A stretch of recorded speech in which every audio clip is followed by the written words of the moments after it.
내 나이 19, 그 어느 날의 이야기야. 그때 당시 나는 너무 힘들었고 괴로움에 시달려서 지금까지 그 집의 위치와 모든 게 생생하게 기억나고 아직까지도 잊혀지지 않는 일을 겪었어. 나는 15살 때부터 집안 사정으로 혼자 남게 돼서 월세 원룸을 전전하며 힘들지만 열심히 살고 있었어. 고된 일이었지만 열심히 일을 해 모은 돈으로 더 좋은, 더 나은 집을 구하러 다니다 서울 서초구 반포동 어느 4층짜리 빌라 건물로 이사하게 되며 겪었던 일을 말하려 해. 보호자도 없고 어리다는 이유로 일하는 가게에선 월급을 많이 주지 않았지만 마땅히 일을 할 수 있는 곳이 없던 나는 일할 곳이 있다는 것만으로 감사해하며 열심히 일했어. 그렇게 모은 돈은 터무니없이 적었고 좋은 조건의 집을 얻기엔 돈이 많지 않았던 나는 가지고 있는 돈의 한도에서 살고 있는 반지하보다 나은 집을 구하고자 다리품을 팔며 2달을 넘게 집을 보러 다녔어. 이때 살았던 반지하가 나를 지금까지 천식과 비염으로 고생하게 만든 그곳이야. 일하던 식당이 강남 신사동이라 최대한 가까운 곳으로 구하고자 근처로 알아보고 있었는데 강남은 그때도 집값이 비쌌고 방 하나짜리 원룸이라도 보증금이 최하 500만원에 월세 50만원대로 만만치 않았던 지역이라 잠을 줄여 출근하더라도 다른 지역으로 알아볼까 고민하던 찰나 지금의 교보타워 사거리 근처에 보증금 300만원에 월세 35만원짜리 좋은 원룸이 나왔다는 부동산에 연락을 받고 일하던 식당과도 가까운 거리의 동네였기에 주저없이 바로 보러 갔어. 내가 보러 간 그 집은 좁은 골목길 맨 끝에 양갈래로 나뉘는 골목 코너에 있는 집이었어. 밤에는 좀 무섭겠다 싶은 골목이었지만 반지하를 탈출할 수 있다는 생각에 그런 건 신경 쓰이지도 않았어.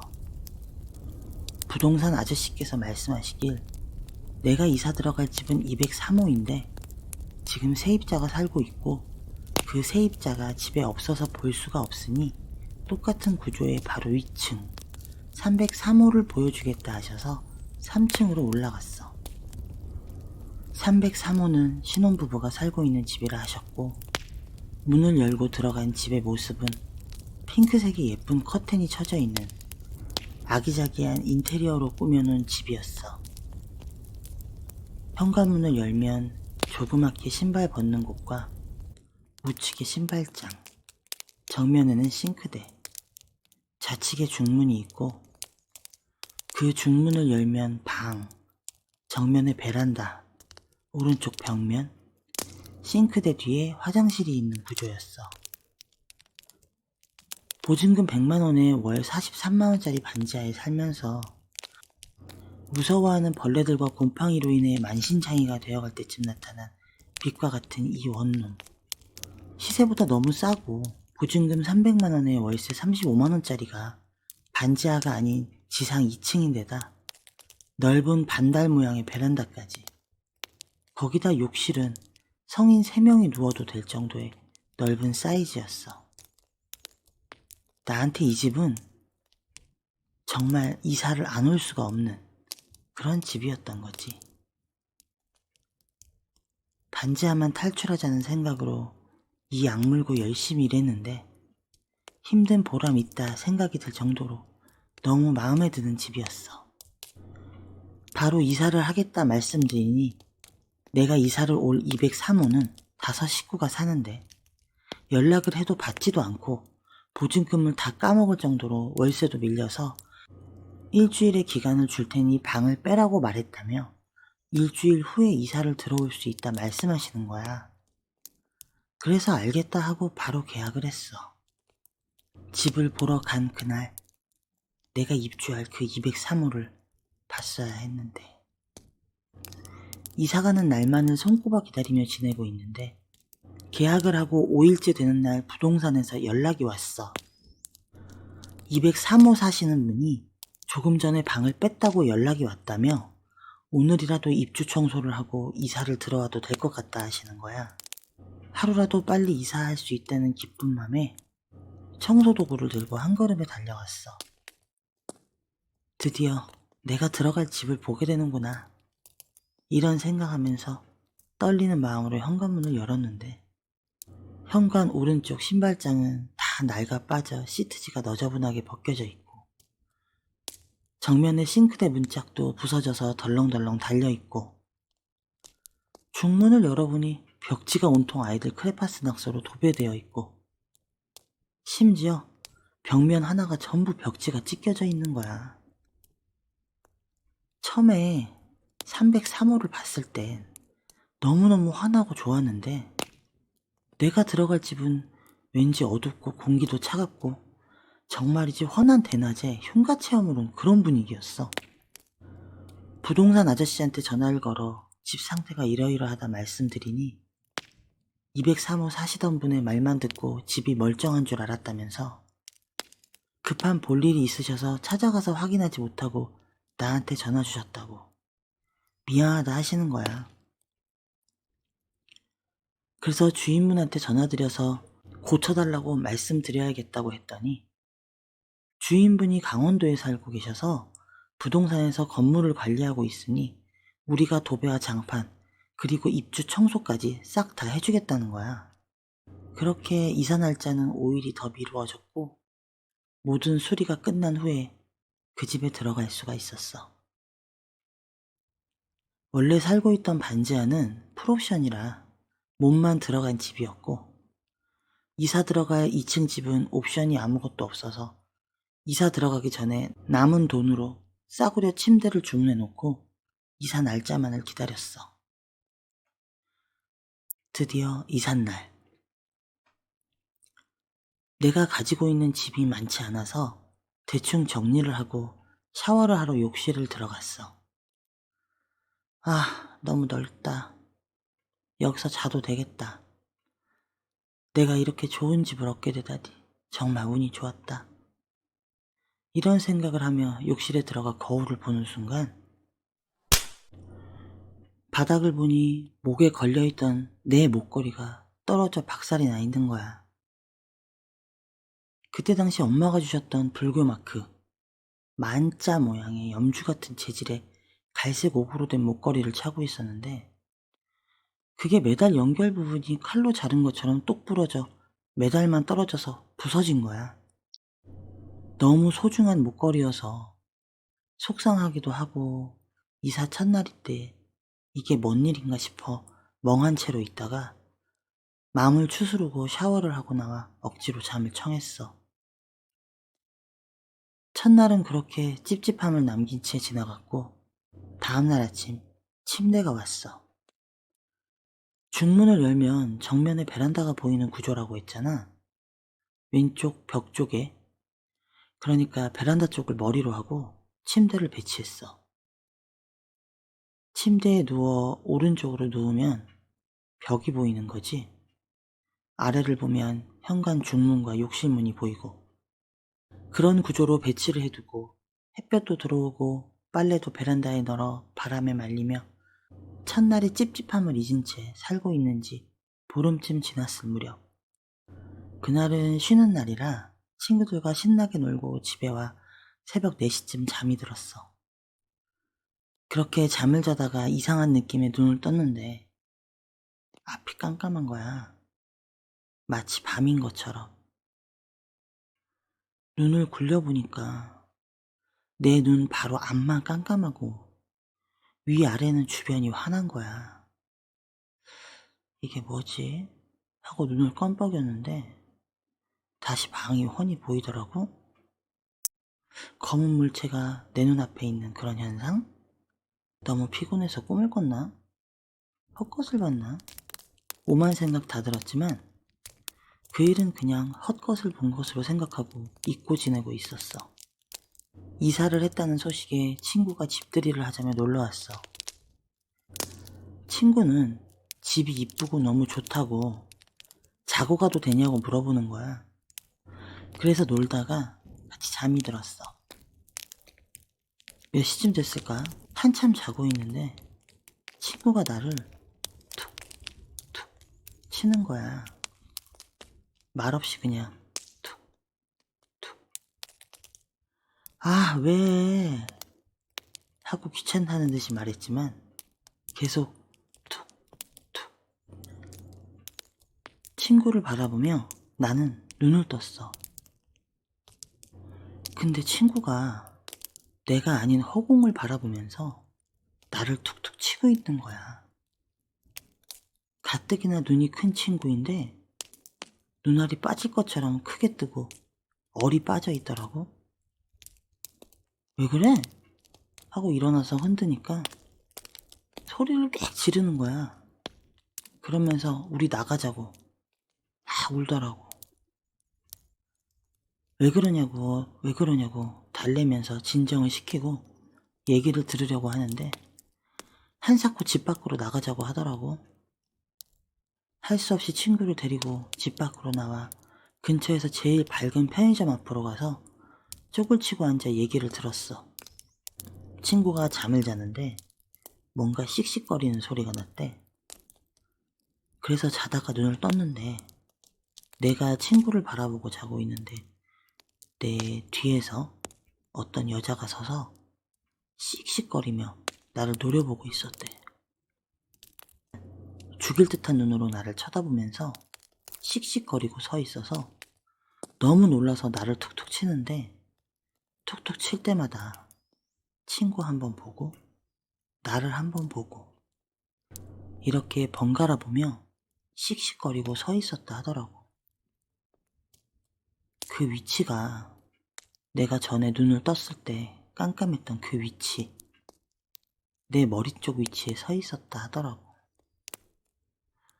너무 무섭기도 하고 어이없기도 하고 뭐 헛것을 본 것 같기도 하고 뭐가 뭔지 멍하더라고.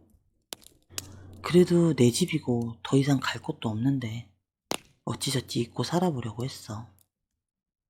그런데 이사한 후부터 갑자기 몸이 아파오고 일도 할 수 없어서 그만두게 되고 일을 그만두니 수입이 없어지고 그래서 월세도 못 낼 정도로 생활이 빠듯해지기 시작했어. 월세가 선불이었고 이사할 때 첫 월세를 내고 그 후부터는 월세를 못 냈던 거지. 이사하고 보름 정도부터 너무 많이 아프고 안 좋은 일만 계속 일어나니까 너무 힘이 드는 거야. 이 집에 살면서 주변 사람들의 이간질로 친구들과 사이도 멀어지고 내 삶이 너무 많이 어두워지면서 우울증까지 생기게 된 거야. 이사 온 첫날 목걸이가 부서진 것부터 해서 내가 본 것, 친구가 본 것, 그리고 안 좋은 모든 상황들. 이렇게 사는 게 너무 힘들고 왜 나는 이렇게 삶이 절망적일까? 이런 생각에 우울증까지 겹쳐져서 이렇게 사느니 그냥 죽자 하는 생각이 머릿속에서 떠나질 않았어. 매일매일 멍하니 앉아 죽고 싶다는 생각만 들었으니까. 그러다 결국 2번의 자살을 시도하고야 말았지만 모두 다음날 깨어나고 또 아파서 고생만 하고 이 집에 이사 오고 나서 정말 모든 것이 달라졌어. 그러던 어느 날 벼랑간 정신이 번쩍 들면서 이러다간 정말 죽겠다 싶어 이사를 결심했어. 부동산에는 갑자기 건강이 안 좋아져서 일을 하지 못해 월세를 낼 수가 없어서 친구 집에 들어가기로 했다고 이래저래 둘러대고 방을 내놨어.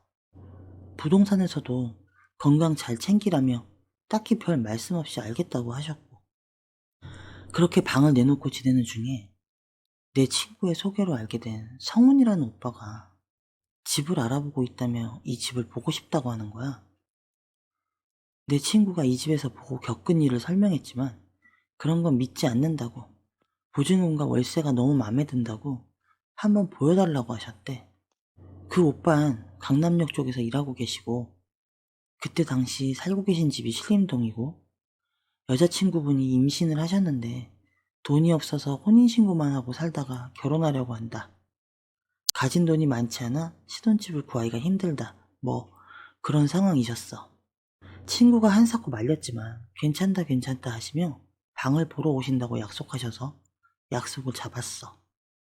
집을 보시자마자 너무너무 마음에 들어 하셨고 바로 계약을 하고 가셨어.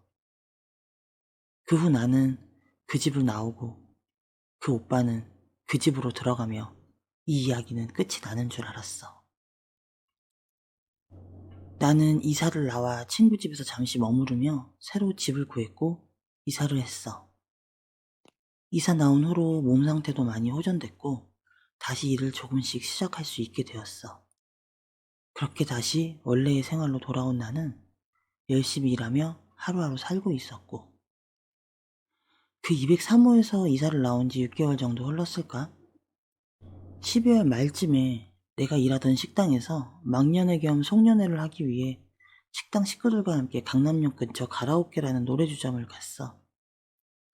모두가 노래하고 춤추고 신나게 놀고 있는데 거기서 일하시는 직원 한 분이 나한테 오시더니 혹시 진주 친구 맞지? 나 성훈이 오빠야. 203호 그 집으로 이사 들어오셨던 그 오빠가 이 가라오케에서 일하고 계셨던 거야. 너무 반갑게 인사를 드리고 오랜만이라며 이래저래 안부를 물으며 대화를 하던 중 오빠가 대뜸 그때 그 집 혹시 너 살 때 본 거 아직도 기억하니? 사실 그동안 잊고 지내려 했지만 너무 힘들었었고 내가 아닌 것 같은 그 느낌은 시간이 지난 지금까지도 잊혀지지 않고 있는데 그때는 당연히 모든 게 생생했지. 나는 그때의 일들을 말하며 이러이러해서 그 집에서 나오게 되었고 지금은 잘 지내고 있다고 말하며 오빠는 별일 없었냐 물었어. 근데 그 오빠가 말하기를 그때 그 집으로 이사 오고 한 달 반 정도 잘 지냈대 별일 없이. 그렇게 지내다 오빠 친척분이 돌아가셔서 상갓집을 가는데 여자친구분은 임신 중이시니까 오빠 혼자 내려가셨대. 오빠가 상갓집을 간 그날 새벽에 여자친구분께서 빨리 오라며 울고불고 전화를 하셨대.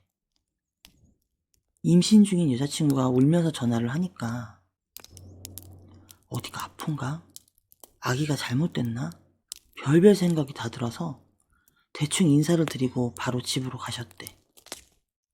집으로 가니 여자친구분이 온 집안에 불을 다 켜놓고 침대 구석에서 이불을 뒤집어 쓰고 울고 계셨대. 왜 그러냐, 진통이 오냐, 병원 가야 하냐 계속 물어봐도 아니라고, 우리 이사 가면 안 되냐고 계속 울기만 하셨대. 그렇게 한참 달래며 진정시키고 상황을 들어보니까 자려고 침대에 누워 눈을 감고 있는데 어디선가 씩씩거리는 소리가 들렸대. 계속 씩씩 소리가 들리길래 눈을 떠보니까 발밑에 단발머리에 파마를 한 여자가 검은 옷을 입고 서서 눈을 부라리고 노려보면서 씩씩거리고 있었다는 거야. 너무 놀래서 소리치며 일어나서 꿈인가 했는데 발밑에 계속 서 있었다는 거야, 그 여자가.